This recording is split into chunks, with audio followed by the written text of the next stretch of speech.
Kebosanan tengah melanda Eva Vandora, warga desa Cikadut, Kabupaten Bandung ini bahkan pernah mengalami stres karena pandemi COVID-19 yang tak kunjung berakhir. Apalagi saat mobilitas penduduk dibatasi oleh pemerintah. Rasa cemas terhadap penyebaran virus corona membuatnya memutuskan tak menerima tamu ke dalam rumah. Di luar pagar, sebisa mungkin tidak ke rumah ya. Sebisa mungkin tidak ke rumah kalau memang harus ketemu banget. Misalnya harus ditanda tangan gitu ya, harus ada tanda tangan yang basah gitu. Walaupun tamu, apalagi tamu dari luar kota gitu ya, staf saya pun itu ya harus di depan pagar aja, nggak boleh masuk gitu. Psikolog klinis Joyce Manurung menjelaskan, rasa cemas berlebih pada seseorang dapat mengakibatkan stres yang mengganggu kesehatan mental, bahkan bisa menimbulkan sistem kekebalan perilaku. Sistem kekebalan perilaku. Jadi seseorang berusaha menjauhkan dirinya dari sumber-sumber atau hal yang membuat dia jadi takut, kemudian merasa terinfeksi, terpapar, kemudian bisa sakit dan sebagainya. Nah, lama-lama sistem kekebalan perilaku ini yang tidak disadari itu bisa mengubah pola interaksinya dengan lingkungan. Dia mulai menjaga jarak secara sadar dengan lingkungannya, bahkan menarik diri. Nah, ini yang akan membuat orang kemudian membatasi. Dan dalam waktu tertentu bisa saja seseorang jadi sulit atau relaktan untuk kembali lagi berbaur dengan orang lain. Karena sudah kebanyakan menjauhkan diri, yaitu berada di rumah. Ya, 1,5 tahun lebih pandemi COVID-19 mewabah di Indonesia. Selama itu pula, banyak kebijakan diberlakukan oleh pemerintah guna menekan angka kasus positif COVID-19. Salah satunya pemberlakuan pembatasan kegiatan masyarakat atau PPKM darurat. Larangan makan dan minum di restoran juga berimbas pada sektor usaha mikro, kecil, dan menengah atau UMKM. Pemilik salah satu kafe di Jakarta Barat, Hernando, merasakan betul dampak pandemi COVID-19 pada usahanya yang semakin terpuruk. Kita mengalami penurunan di belum sendiri, jadi kayak mungkin penurunannya sekitar 50% ke atas. Sempat waktu itu 70%, cuman waktu itu di 3 minggu terakhir, bulan kemarin sebenarnya kita udah cukup baik nih, udah mulai bagus lagi, penjualannya udah mulai naik, cuman mendadak ada PPKM darurat lagi.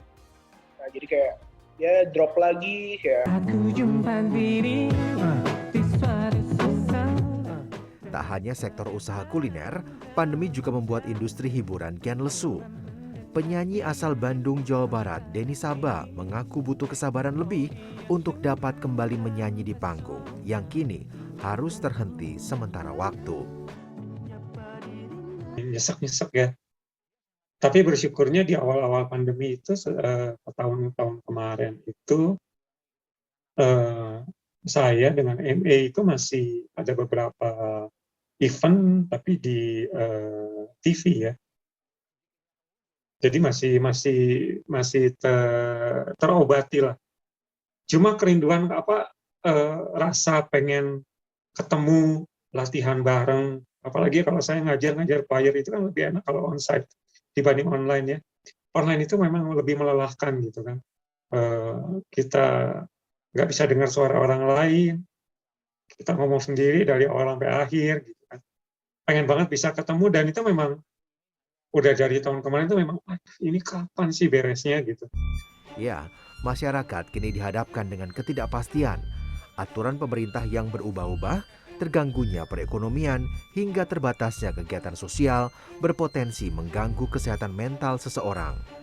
Joyce Manurung memaparkan sejumlah solusi mengelola stres dan menjaga kesehatan mental saat pandemi. Selalu berpikir positif dapat mengurangi rasa cemas berlebih. Di masa pandemi, Anda dituntut lebih cerdas memilah dan memilih informasi dari berbagai media. Pilihlah informasi memberikan rasa nyaman. Meski banyak kegiatan yang dibatasi, bukan berarti menghindari sosialisasi. Ada berbagai media yang dapat digunakan untuk berkomunikasi secara virtual dengan teman. Selain memperbanyak aktivitas saat berada di rumah, melakukan hobi yang disukai juga mampu merelaksasi pikiran. Jangan lupa untuk tetap tenang dan menjalankan ibadah. Yakinlah bahwa dengan kesabaran, Anda bisa melewati pandemi tanpa emosi negatif. Di rumah, jadi jangan rebahan terus gitu ya. Fisik itu kan perlu digerakkan. Kenapa? Ketika mental ini sibuk, capek, atau dia tegang, itu kan mengalir pada fisiknya. Dia berimbas pada ketegangan fisik. Nah, ini perlu dialirkan. Banyak orang yang mengalirkannya dengan cara destruktif. Marah-marah, ngomel-ngomel, banting pintu, dan lempar barang misalnya. Nah, dengan dia bergerak, misalnya membersihkan rumah, bermain dengan anak, bikin kebun baru misalnya, itu mengalirkan ketegangan mentalnya pada hal yang sifatnya produktif. Tak bisa dipungkiri, pandemi COVID-19 berkepanjangan dapat menimbulkan emosi sosial yang cenderung depresif bagi masyarakat. Karenanya, kestabilan emosi penting untuk dijaga. Victor Pangaribuan, Aryo Asmoro, Jakarta.